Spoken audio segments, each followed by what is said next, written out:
لا حول ولا قوة إلا بالله العلي العظيم. حسبنا الله ونعم الوكيل، نعم المولى ونعم النصير. أعوذ بالله من الشيطان الرجيم. بسم الله الرحمن الرحيم.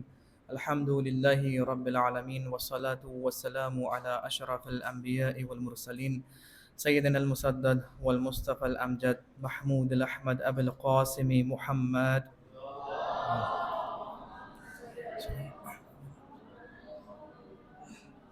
وعلى آله الطيبين الطاهرين المعصومين المنتجبين، ولعنة الله على أعدائهم أجمعين من يومنا هذا إلى قيام يوم الدين. بسم الله الرحمن الرحيم. اللهم كن لوليك الحجة ابن الحسن صلواتك عليه وعلى آبائه في هذه الساعة وفي كل ساعة وليا وحافظا وقائدا وناصرا ودليلا وعينا حتى تسكنه أرضك طوعا وتمتعه فيها طويلا.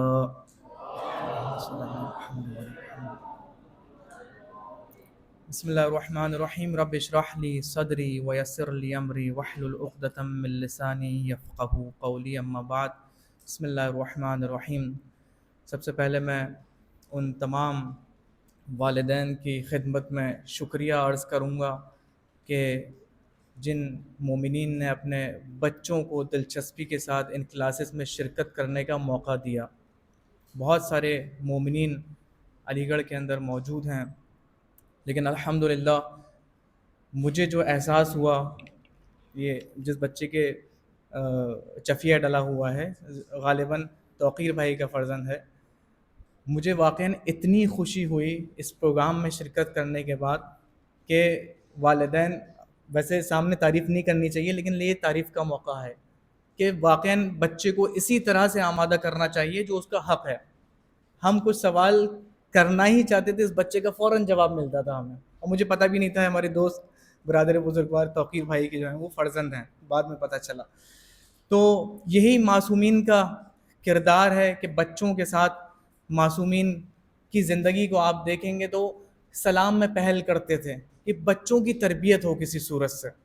اور آج والدین کا سب سے بڑا فرض یہ ہے کہ بچوں کی تربیت کریں، کیونکہ آج آپ لوگ جانتے ہیں کہ کتنا خطرناک ماحول ہے. اس موبائل نے اور ٹیبلیٹ نے اور تمام طرح کی چیزوں نے کتنے ماحول کو بگاڑا ہے.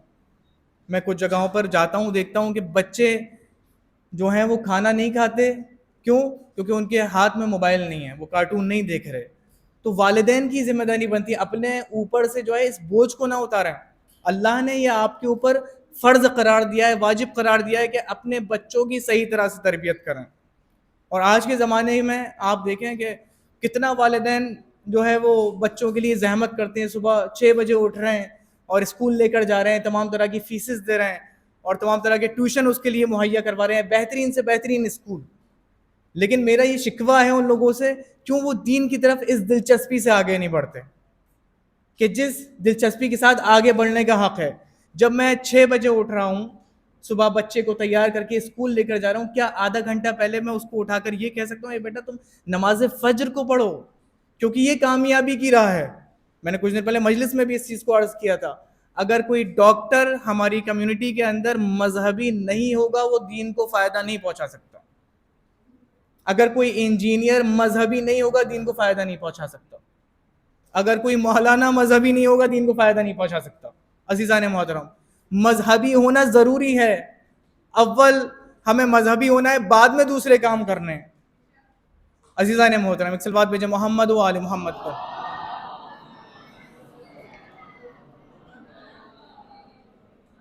اور رہبر معظم کی بھی خداوند عالم ان کے درجات کو بلند اور اعلیٰ فرمائے. اور عزیزان محترم، بہت آپ لوگوں نے ان ویڈیوز کو دیکھا ہوگا کہ کیونکہ رہبر ہماری صدی کے لیے بہت بڑی شخصیت تھے، ہم نے اس سے بڑی قربانی اپنی زندگی کے اندر نہیں دیکھی. اور جو انقلاب پیدا ہوا، میں خود الحمدللہ ایران کے اندر 8-9 سال رہا اور میں نے اس چیز کو دیکھا، اور میں اب ایران کو دیکھ رہا ہوں تو مجھے بہت تبدیلی نظر آ رہی ہے کہ ایک ایک بچہ، ایک ایک عورت، ایک ایک مرد، جیسے ہی رہبر کی شہادت ہوئی ہے، وہ تو چلیں بہت دور ہے، ایران 2-3 ہزار کلومیٹر دور ہے، ہم لوگ علی گڑھ کے اندر مومنین نے جو جذبہ دکھایا لوگوں کی دھمکیوں کے باوجود، لوگوں کے ڈرانے کے باوجود، وہ قابل ستائش اور شکر گزاری تھا کہ ان حالات میں جو ہندوستان کے اس وقت حالات چل رہے ہیں ان حالات کے اندر لوگ گھروں سے باہر آئے. یہ تربیت تھی اور اس رہبر عزیز رہبر معظم کے خون کا اثر تھا جو ہر ایک بندہ جس کو خبر ملی وہ اپنے گھر سے باہر نکلا. تو میں اسی کے ذیل میں کہنا چاہ رہا تھا کہ رہبر معظم کے پاس جب ایک بچہ آیا, اس بچے نے کہا آغا میخوام شہید بیشم, میں چاہتا ہوں آغا کہ اللہ کی راہ میں شہید ہو جاؤں.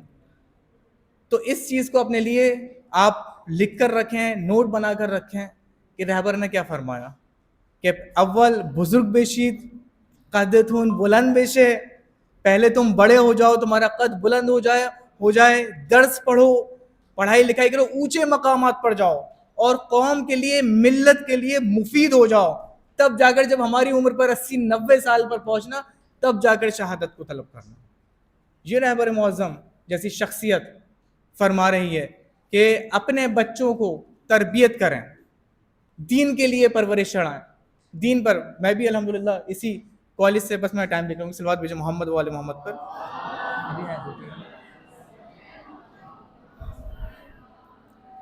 شاید کچھ ہمارے جو بچے اسکول کے یہاں پر موجود ہیں ایم یو کالج کے, میں بھی اس اسکول میں تقریباً 2006 اور 7 میں موجود تھا. 2006 اور 7 میں نے بھی 6th 7th 8th کلاس میں نے یہیں سے کری ہے. عزیزان محترم, اور قلب صادق صاحب کا ایک درد دل تھا جنہوں نے اتنا بڑا اسکول بنایا اور تمام دنیا میں ان کا آج نام ہے کہ وہ چاہتے تھے ہماری قوم کی بچوں کی تربیت ہو, کسی صورت سے ہم اس کو مچھلی پکڑ کر کھلائے نا, اس کو مچھلی پکڑنا سکھا دیں. ان کا یہ درد دل تھا اور آج الحمدللہ ان کا مشن کامیاب ہو رہا ہے. ہزاروں بچے جو ہیں وہ دنیا کے کونوں کونوں میں موجود ہیں اور ان کا نام روشن کر رہے ہیں اور اپنے دین کی خدمت کر رہے ہیں. عزیزان محترم, ایک صلوات اور بھیجیں محمد والے محمد پر.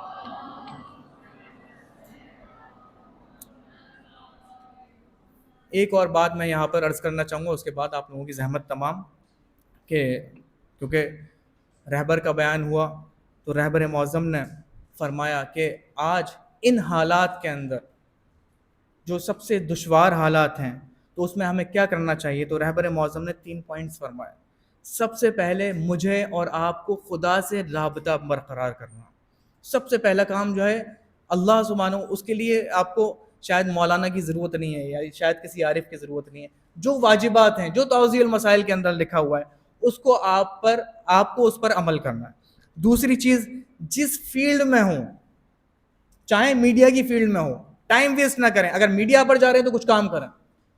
دشمن جو اس وقت مسلمانوں کے اور شیعوں کے خلاف ہوا ہے, اس کو کم سے کم دور کرنے کی ویڈیوز ایسی بنائیں کہ ان کے منہ پر ایک ایسا تماچا پڑے. آج ہمارے علماء ہم دیکھ رہے ہیں کہ میڈیا کے اوپر آ کر اس طرح کی باتیں کر رہے ہیں کہ میڈیا جو اینکرز ہیں ان کی زبانیں بند ہو جاتی ہیں. یہ پہلی بار ہے ہندوستان کے اندر کہ اتنے علماء قوم کے فاضل آتے ہیں میڈیا کے اوپر اور وہ ان لوگوں کے منہ کو بند کر دیتے ہیں. یہ انہوں نے اصلاً جذبہ دیکھا ہی نہیں تھا اور آج پتہ چلا رہبر کی شہادت کے بعد کہ شیعت کیا ہے. عزیزان محترم, دوسری چیز, جس فیلڈ کے اندر ہوں اپنے آپ کو سب سے اونچی بلندیوں پر لے کر جائیں تاکہ مفید ہو قوم کے لیے, ملت کے لیے. اپنا کیریکٹر دکھائیں. کیریکٹر کے اندر انسان کی سیاست نہیں ہونی چاہیے, کیریکٹر کے اندر شرافت ہونی چاہیے.